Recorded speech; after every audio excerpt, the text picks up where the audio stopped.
when you go to the same small school with the same small crowd I was like 5 years old when I met him. for most of your life. I've known him since we were literally 4. By senior year, you expect students to have found their voice I think I got it, by the way. and not be afraid to use it. A song for the soundtrack of your life. Sean Emmons Oh boy. is no exception. Till I Collapse by Eminem. But for this political buff on the school debate team, Natalie, isn't that your top choice? using his voice was never the problem. I'll talk to anybody that will listen. Accepting it What does your stutter mean to you?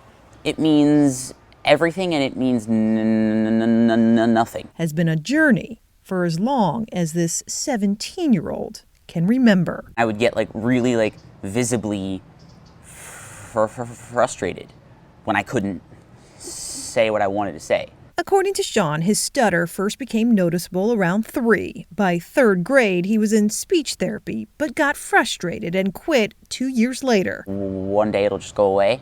Then came middle school. In a lot of ways, it was rough. Made it that much rockier for a boy with a stutter. Because the Derrick Henry character, His classmates just couldn't understand. they were just kind of, I don't really know what to do with you because you're very different in a number of ways. After 8th grade, when most young teens aren't even close to figuring out who they are, Sean realized it was time to accept who he was never going to be. No, it's not just going to go away.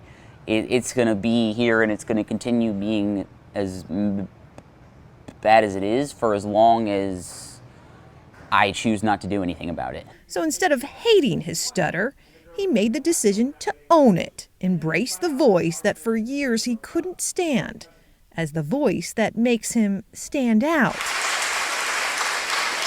And most recently, inspired him to stand up. I spent most of that time wishing that my stutter would magically disappear. In front of 150 classmates, teachers, and parents, I treated it like a disease.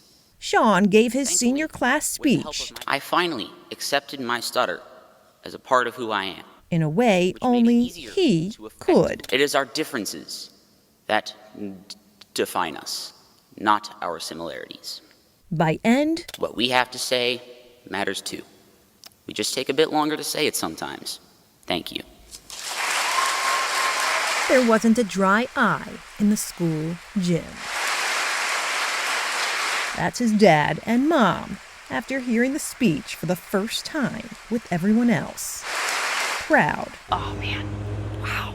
Like, oh. is hard to put into words. I know all that he went through, and so to see him get through it was awesome.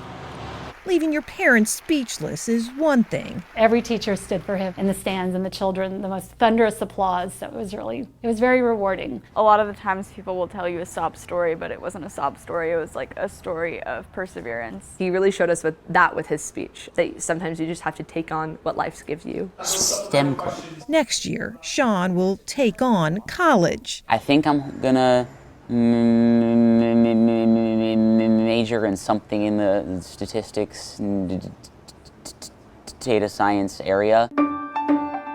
Leaving behind a journey that took him years to fully express into words he could finally accept. Whoever this story, whoever it gets shared with, whoever it ends up impacting, that's all fantastic, but the most important piece of that for me was that was the final piece of the puzzle of putting it to rest with myself.